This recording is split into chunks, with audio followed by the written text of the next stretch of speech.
After we'd done two kind of platform games, we were kind of looking for the next opportunities. One part of the team went on to build DKC3, and the other one went on to create a new IP called Project Dream, which at the time was on the Super NES. We were all massive fans of Zelda, so we thought, let's do our take on an adventure game. When I joined Dream, we just started to move it to N64. It had previously been started on SNES, but we were looking to move it onto this new machine. We had a character on the screen. It looked very nice, but this was like really at the end of the Super NES's life. We had Edson, which was the hero of the game, and we had Dinger, which was his kind of pet dog that he finds. And he'd say, "Oh, dog, I can see a dog down there. I better go and see if he's all right." You'd go down, you'd get the dog, and then you'd be chased by trolls. And we worked on that for quite a number of months. This kind of boy who kind of grew up in a village, and he went out into the big wide world where he gets embroiled in this kind of fantastic adventure. And the main bad guys were a bunch of pirates led by Captain Blackeye. The view you had was kind of a bit like a game called Pandemonium or Nights into Dreams. I think the scope of the thing was so large, we couldn't see any end in sight. Greg and Tim had been talking, and they decided to change the whole styling of the game, and it became something akin to Super Mario 64. We'd changed the main character from the boy, who we felt was a bit weak, and we felt we wanted something a bit more character. So we investigated firstly a rabbit, and then secondly a bear. Get rid of this guy. Let's get an animal in there. Bear. We're having a bear.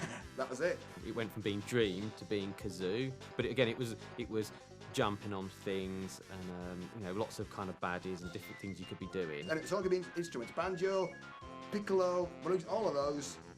We were like, yes, I'll just do it right now. So we had kind of banjo in this kind of big, sprawling adventure game that we weren't quite sure how we were ever going to finish. So we decided to can Dream at that point, and focus on something we felt a lot more confident we could kind of build. And I remember talking with Chris Stamper in the canteen and he asking me what I thought of Banjo, and I still think I was a little bit annoyed that the rabbit had been dumped. We took Banjo from Project Dream and kind of put him in his own game, and we wanted it to be a platformer. Should have been a rabbit. It would have been Bunny Kazooie or something. The roaming world of Banjo, we encountered a whole new set of problems because we were working in 3D now, and we had things like a camera that we had to keep control of and work out where it was going to go and what's going to happen when the player goes behind a wall. So we started developing like a moveset for Banjo, and I wanted to give him a double jump, having kind of seen Mario's double jump, but I wanted it to be more flexible so the player could double jump anywhere they like. We were up against Mario. I wanted to try and beat Mario, and that was our thing. Try to do that. Now, what would explain away the fact that this fat bear can jump in midair? So I think we pondered a few ideas, and when we're getting desperate, and usually when you get desperate, all the crazy ideas come out. And one idea we had was a pair of wings could appear out of this backpack. All these sort of things that we just encounter as we started developing, and we kind of just tackled them as we encountered them. So this pair of wings kind of came out of the backpack and flapped, and it explained it away, and it fitted perfectly. We started testing out proper sort of 3D levels, and we got the character jumping around and swimming and things, and it then went from Kazoo to Banjo Kazoo. Well, let's have a pair of legs that appear out the backpack to kind of assist Banjo, so it's not him running, it's these legs. So we then added EI on the end, or IE rather, and it became Banjo Kazooie, and then we just made that. These wings and these legs could belong to another character, and this character lives in Banjo's backpack and comes out at occasions to help him along. So that was where Kazooie was born.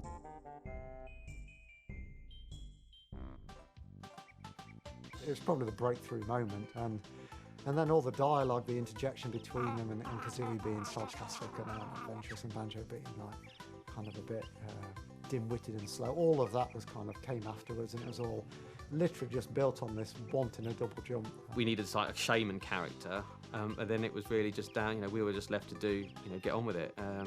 So Mumbo quickly took shape with his skull and his feathers and his furry pants, and in those days you could literally draw the character, get someone to approve it, model it, animate it and have it in the game. It was 2 or 3 days. So Banjo and Kazooie never speak, but initially they did.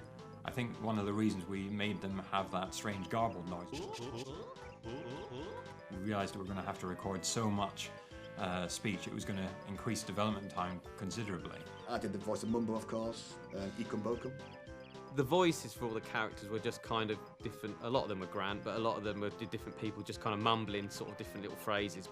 The Ikum Bokum, I just played with it, it sounded good.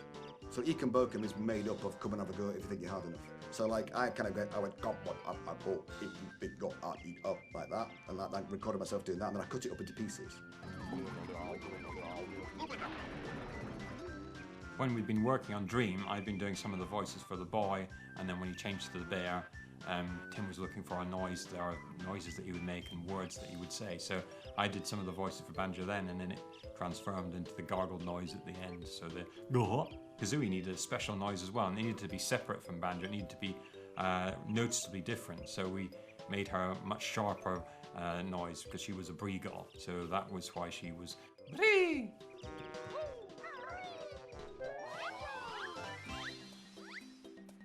Stop and Swap, that came about because we discovered by accident that if you pull out the cartridge on the N64, put in another cartridge, the contents of the memory, the RAM, are still there.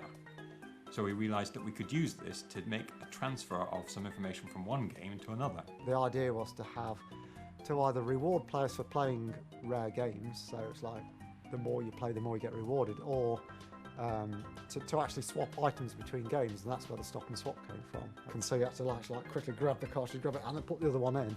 And I think we were concerned that people were going to do damage to their cartridges. Unfortunately, we didn't tell Nintendo because we didn't think they'd really need to know until towards the end. And then, of course, when we did tell them, they said that's not really going to work, and it's not guaranteed to work in all cases for the N64. So as a result, we had to drop the feature, but the remnants of that still exist in both games.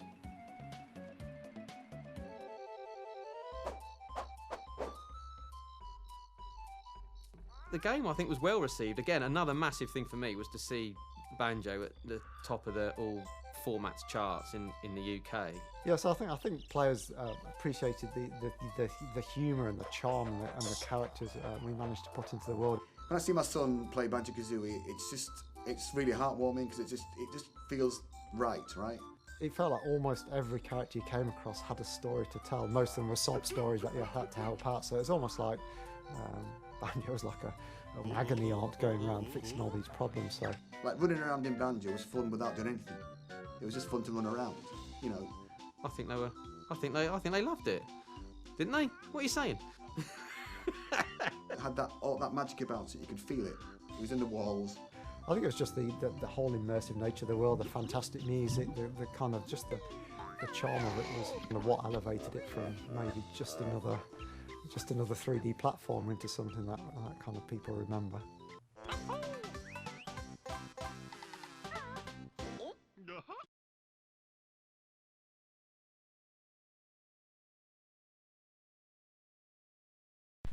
So that was awesome.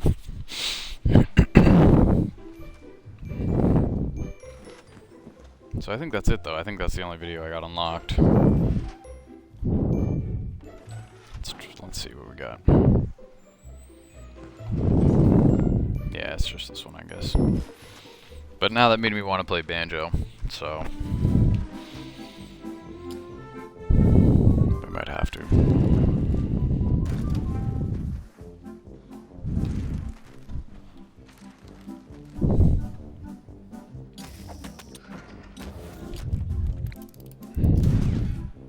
Well, this is where we left off. But now I'm really in that Banjo mood, man. I want to play Banjo. We got a bunch of games for Banjo, too. Bam. So, 1, 2, 3, 4, 5, 6, 7, 8, 9, 10, 11, 12. So let's run 12.